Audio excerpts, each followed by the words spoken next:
These woods are lovely, dark and deep, but I have promises to keep, and miles to go before I sleep, and miles to go before I sleep.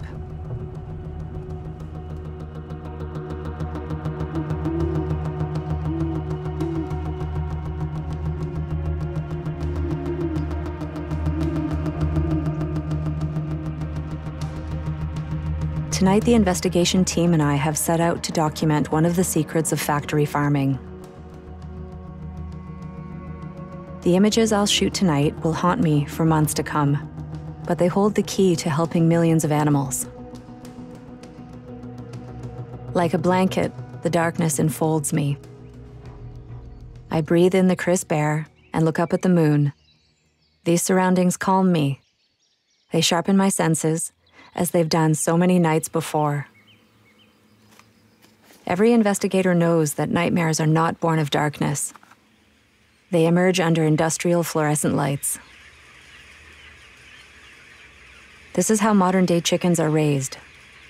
The barn feels more like a field of chickens. And in here, they're treated much like crops. These animals have been bred to grow so fast that their hearts and legs can hardly keep up with the pressure from their bulking bodies. We haven't spent more than a minute here before we can see the dead scattered amongst the living. To some, death comes quickly. Others wither slowly away.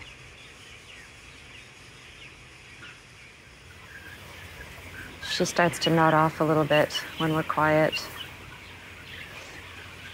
And she's got a badly paralyzed or injured leg.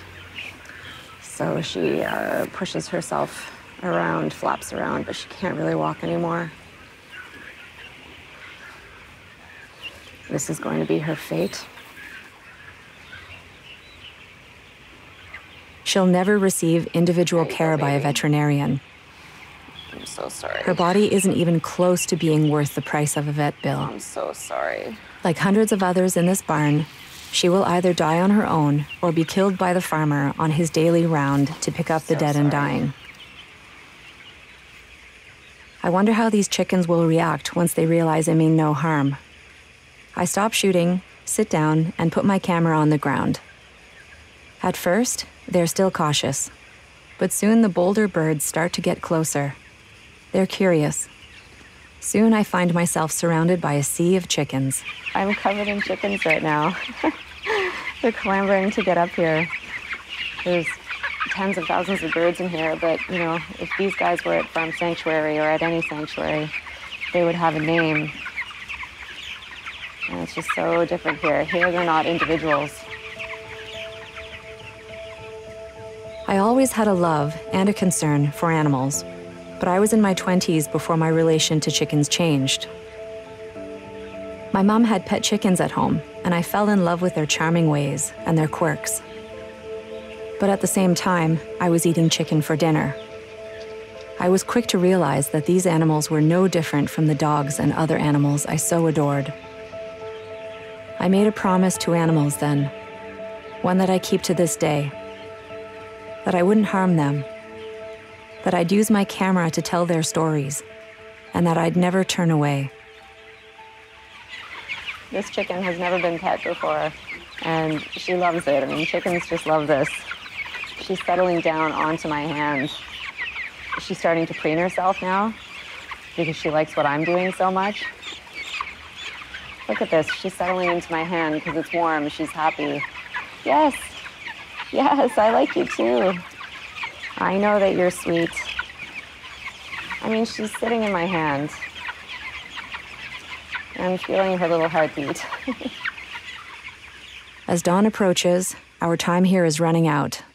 It's time to leave.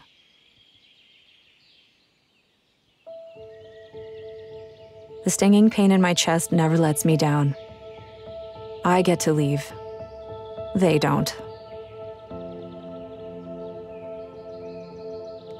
Keeping people in the dark enables this industry to exist without scrutiny. Photography is my contribution, my way of shining a light in that darkness, my way of creating change. my promise. You too can make a promise to not cause harm, to look, to really see, and to never turn away.